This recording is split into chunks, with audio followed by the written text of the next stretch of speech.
चलिए मैं पूरा नहीं पढ़ रहा हूँ, संक्षेप में इन्होंने लिखा है कि सहस्त्रार पर चक्र पर जब ऊर्जा पहुंचती है तो वहाँ बहुत एनर्जी महसूस होती है, दबाव जैसा लगता है और अच्छा भी लगता है। आगे का मार्गदर्शन यही है कि जो गुड फीलिंग, अच्छा लगने का उसमें आ रहा है, उसको पकड़ें। कुछ विचित्र लगता होगा, अटपटा लगता होगा, नया और अजीब लगता होगा, उस चीज पर उतना ध्यान ना दें, लेकिन जो अच्छा लग रहा है उसको पकड़ें। इससे आप आगे बढ़ेंगी। अगर वो भारीपन लग रहा है, प्रेशर लग रहा है, उस पर ज्यादा हमने ध्यान दिया तो फिर हम पीछे हट जाएंगे, खिसक जाएंगे। गुड फीलिंग, उस पर एम्फेसिस, तो आपकी आगे प्रगति होगी। निश्चित रूप से सहस्त्रार से और भी आगे जाना है। ऐसा समझना ये 7 चक्र हमारे 7 मंजिला मकान है।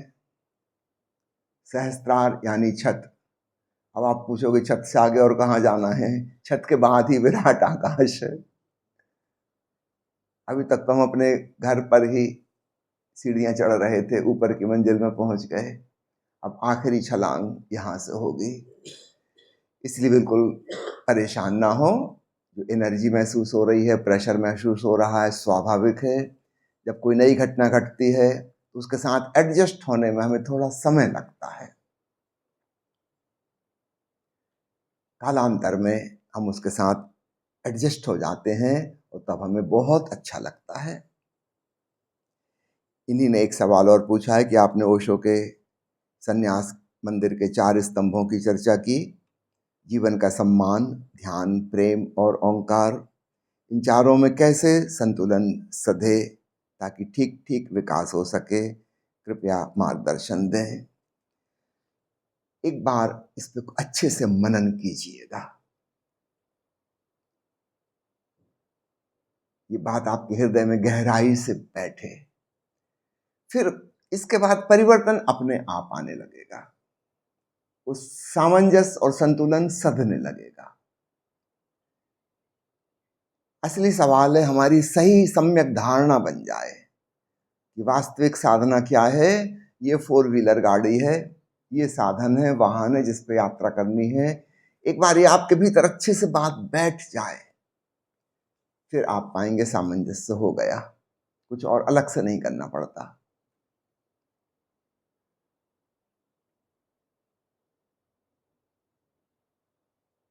वो शुभारंभार कहते हैं मेरे सन्यास के पंछी के 2 पंख हैं। वो थोड़ा शार्ट में कह रहे हैं, 4 की जगह 2।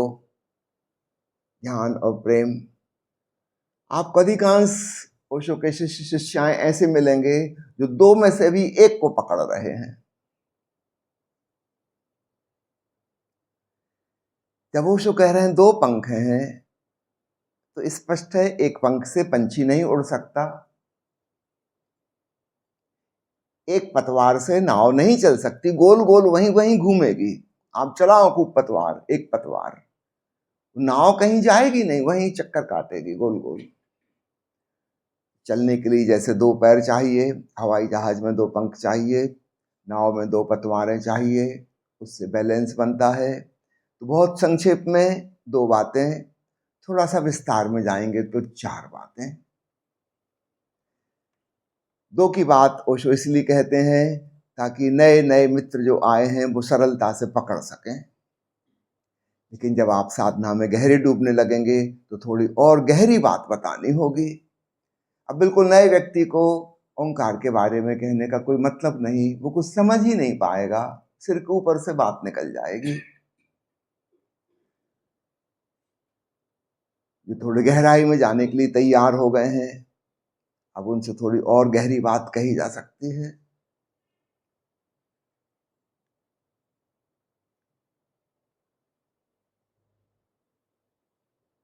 फिर आगे और गहरी बात कही जा सकती है जब आप ओंकार श्रवण में कुशल हो जाएंगे। समय लगेगा थोड़ा। फिर आगे की बात कहनी होगी कि अब साक्षी भाव छोड़ दो। याद रखना, पहले जो बात कही थी साधो,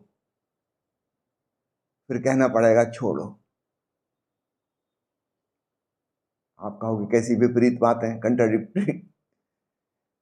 ये ऐसे ही हुआ जैसे पहले कहा था सीढ़ी पे पैर रखो,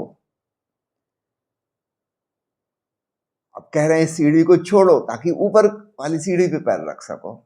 अगर आप इसको नहीं छोड़ोगे, इसी पे पैर जमा लोगे, फिर अगली सीढ़ी पे कदम नहीं जाएगा। तो पहले साक्षी भाव, दृष्टा भाव पर इतना जोर दिया, फिर एक समय आएगा कहना पड़ेगा कि अब कोई दृष्टा भाव नहीं, अब लीनता, तल्लीनता, एकात्मीयता। पहले कहा था दूरी बनाओ, क्योंकि दृष्टा होने के लिए दूर होना जरूरी है। अपने शरीर को ऐसे देखो जैसे दूर से देख रहे, आती जाती सांस को ऐसे देखो जब मानो किसी और की सांस को देख रहे। विचारों के, भावनाओं के दृष्टा बनो। बड़ा जोर दृष्टा भाव पर कि तुम इससे अलग हो। तुम्हारा होना साक्षी होना है, क्योंकि मन से दूर करना था, शरीर से दूर करना था, भावनाओं से दूर करना था। अब आप उस जगह पहुंच गए जहां ब्रह्म का नाद सुनाई दे रहा है।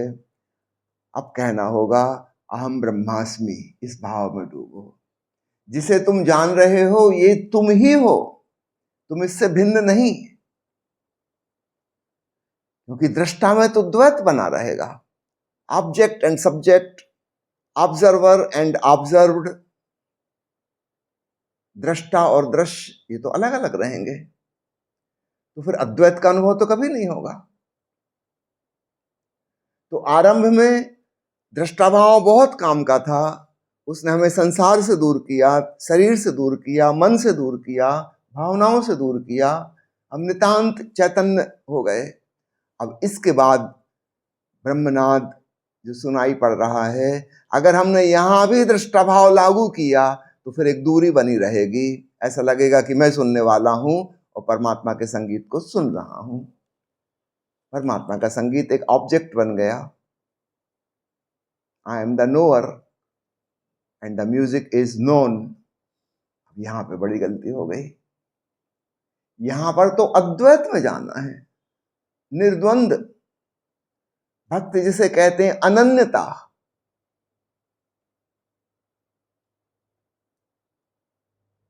दृष्टाभाव से तो अनन्यता आ ही नहीं सकती। दृष्टाभाव में तो हम हमेशा अन्य हो जाते हैं, दूसरे हो जाते हैं, पृथक।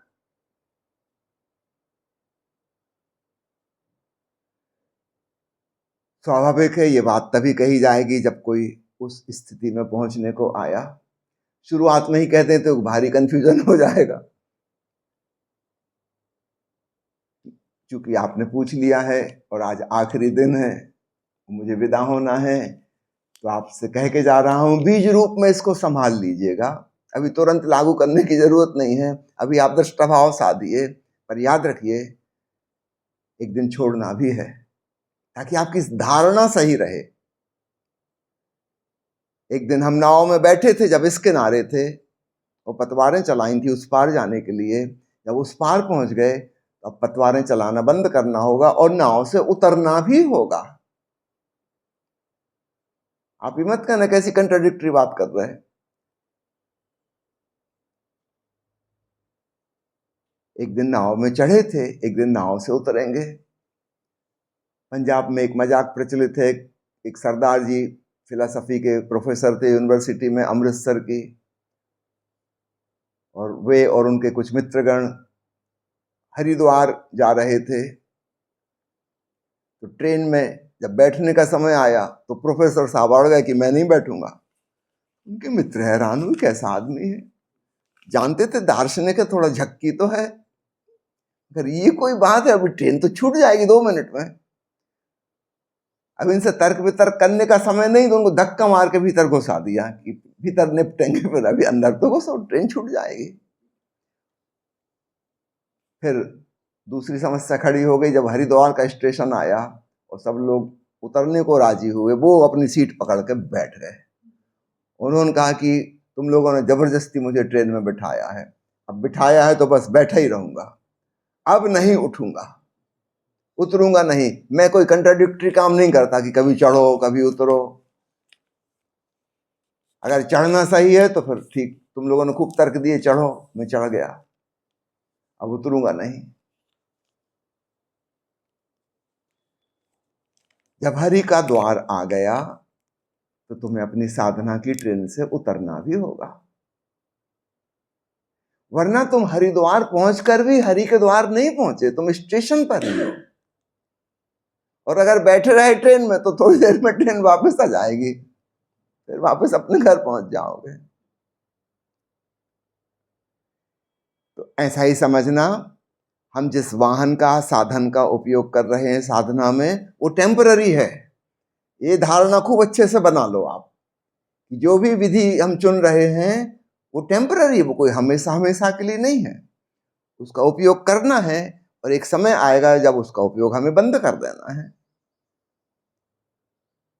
अगर कोई आदमी भव सागर के उस पार पहुंच गया और वो नाव से उतर ही नहीं रहा, वो पतवार छोड़ता ही नहीं है, तो हद हो गई।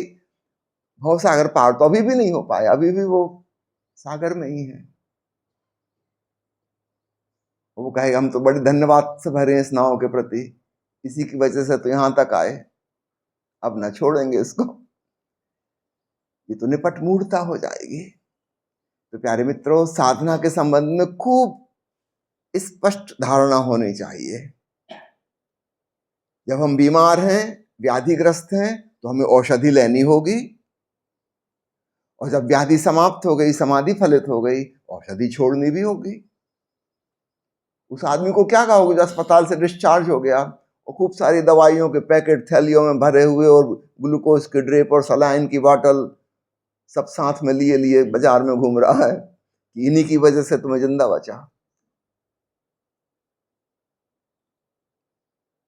हम कहेंगे अब अगर ये तुम दवाइयां लेते रहोगे तो मरोगे, इन्हीं की वजह से मरोगे।